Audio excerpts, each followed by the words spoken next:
ये हमारा general biology का 12th नंबर का लेक्चर है।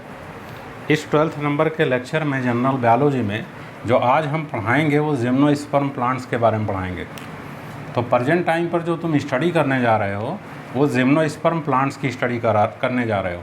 हम इसे अनावृतबीजी पौधा भी कहते हैं। तो जिम्नोस्पर्म प्लांट को अनावृतबीजी पौधा भी कहते हैं। अनावृतबीजी पौधा या जिम्नोस्पर्म प्लांट। जिम्नोस्पर्म प्लांट में दो वर्ड हैं, एक जिम्नास है और एक स्पर्मा है। इस जिम्नास की जो मीनिंग होती है वो नेकेड होती और स्पर्मा की मीनिंग होती है वो सीड होती। यानी ये जो सीड होती है बीज, ये फल के भीतर बंद नहीं होती, ये बिना फल की बीज होती। यानी बीज फल के भीतर स्थित नहीं होती। ऐसी बीज जो फल के भीतर स्थित नहीं होती हैं हम उन्हें नेकेड सीड कहते हैं। इसका तात्पर्य क्या है, इसका अर्थ क्या है? इसका अर्थ है जिम्नोस्पर्म जो प्लांट होते हैं वो फ्रूट नहीं बनाते हैं, लेकिन जिम्नोस्पर्म प्लांट सीड बनाते हैं। तो फ्रूट क्यों नहीं बनाते हैं? क्योंकि इनके पास ओवरी या अंडाशय नहीं होता है। सीड क्यों बनाते हैं? क्योंकि इनके पास बीजांड या ओव्यूल पाया जाता है। हम ऐसे पौधों को जो सीड बनाते हैं फल नहीं बनाते हैं, इनके सीड को नग्न बीज कहते हैं, नेकेड सीड कहते हैं। हम इस प्रकार के पौधों को जिम्नोस्पर्म प्लांट कहते हैं। ऐसे जिम्नोस्पर्म प्लांट की जो मेन बॉडी होती है वो स्पोरोफाइट होती है। स्पोरोफाइट की मीनिंग है ये अपने बॉडी से स्पोर बनाते हैं। इनकी ये मेन बॉडी जड़ में, तना में, पत्ती में, रूट, स्टेम और लीव्स में भिन्नित होती। अब अगर हम इनके रूट की बात करें, इनके जड़ की बात करें, तो इनकी जो जड़ होती है वो टैप रूट होती, मूसला जड़ होती। मूसला जड़ हम ऐसे जड़ को कहते हैं जो बीज के अंकुरण से निकली हुई पहली जड़, अंग्रेजी में प्राइमरी रूट, अनिश्चित काल तक ग्रोथ करती रहे, अनिश्चित काल तक वृद्धि करती रहे। हम ऐसे रूट को टैप रूट कहते हैं। ये टैप रूट होती। लेकिन साइकस का एक पौधा है जो जिम्नोस्पर्म प्लांट है। इसकी रूट की कुछ शाखाएं मिट्टी से बाहर निकल आती। वो जो मिट्टी से कुछ शाखाएं, छोटी छोटी शाखाएं बाहर निकल आती, उन रूट के भीतर बिलीव ग्रीन एल्गी, जिसको साइनोबैक्टीरिया कहते हैं, वो सहजीवी रूप से पाए जाते हैं, सिम्बियाटिक रूप से पाए जाते हैं। इस जड़ में जो मिट्टी से बाहर निकली है इसमें नाइट्रोजन स्थिरीकरण का काम करते हैं, यानी नाइट्रोजन फिक्सेशन का वर्क करते हैं। हम ऐसी जड़ को कोरलाइड रूट कहते हैं, हिंदी में परलाभ जड़ कहते हैं। तो साइकस का जो पौधा है वो जिम्नोस्पर्म प्लांट है। इसकी टैप रूट की कुछ शाखाएं कोरलाइड रूट में बदल जाती। ठीक ऐसे ही पाइनस का पौधा, ये पाइनस का पौधा भी जिम्नोस्पर्म प्लांट। इसकी जो जड़ की सरफेस है उस पर फंगल हाइफी डिपॉजिट हो जाती, यानी कवक के सूत्र डिपॉजिट हो जाते हैं। यानी कवक सूत्र और पाइनस के पौधे के जड़ के बीच में एक एसोसिएशन बन जाता है। ये एसोसिएशन सिम्बियाटिक एसोसिएशन होता है, सहजीवी एसोसिएशन होता है। इस एसोसिएशन के बनने के कारण इस पाइनस के प्लांट के जड़ को लाभ होता है, क्योंकि फंगल हाइफी इसके जड़ को मिट्टी से खनिज और वाटर अवशोषित करके देती है, जबकि पाइनस के प्लांट के जड़ से फंगल हाइफी यानी कवक सूत्र अपने लिए भोजन लेती। हम इस प्रकार के एसोसिएशन को माइकोराइजा कहते हैं। ये इसका जड़ का हमने फीचर बताया।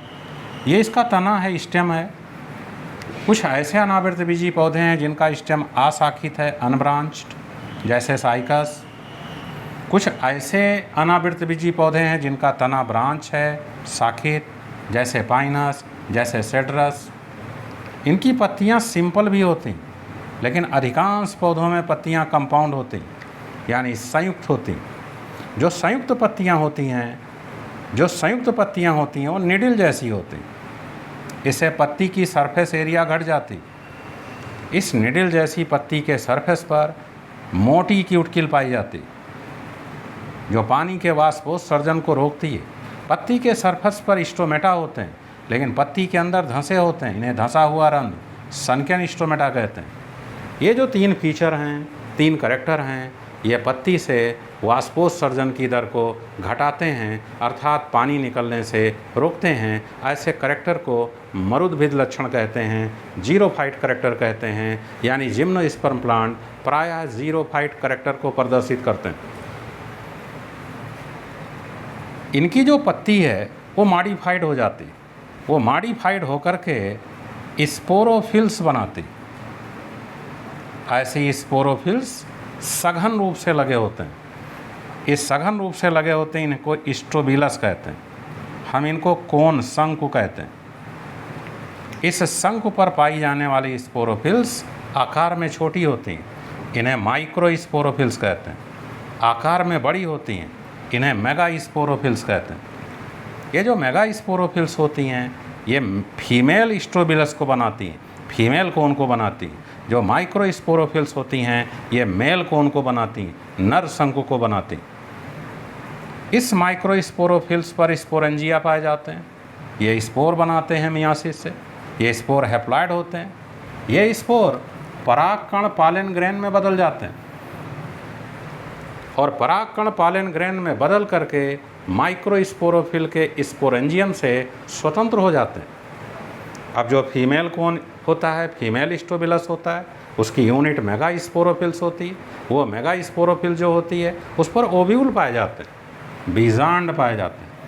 ये जो बीजांड होते हैं, इनको हम मेगा स्पोरेंजियम भी कहते हैं। हिंदी में इनको महाबीजांडधानी भी कहते हैं।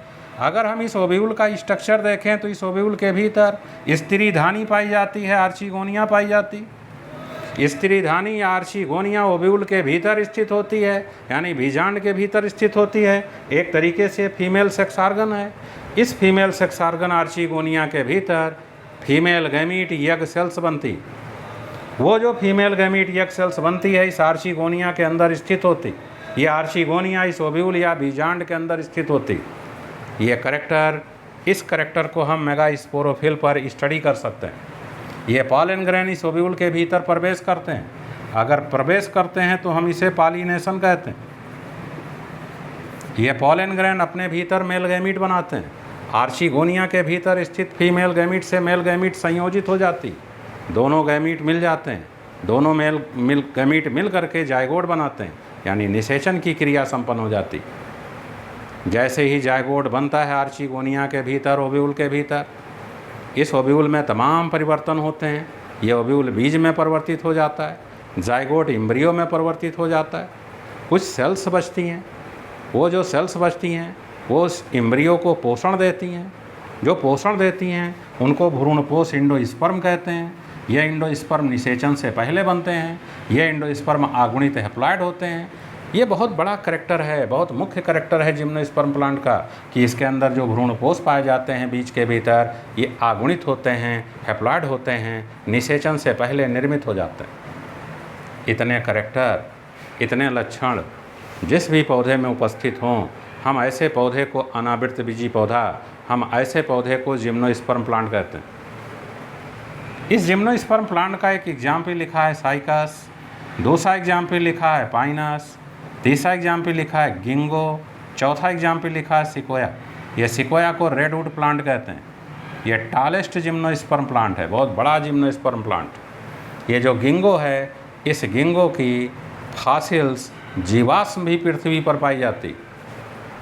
ऐसे पौधे जिनका जीवाश्म उपस्थित हो और वो जीवित रूप में भी पाए जाएं, हम उनको जीवित जीवाश्म कहते हैं, लिविंग फॉसिल्स कहते हैं। जो गिंगो का पौधा है वो लिविंग फॉसिल्स। ये जो साइकस का पौधा है, इससे साबूदाना प्राप्त होता है। ये जो पाइनस का पौधा है, इससे तारपीन का तेल प्राप्त होता है। यानी जिम्नोस्पर्म पौधे हमारे लिए बड़े यूजफुल हैं, बड़े लाभदायक हैं।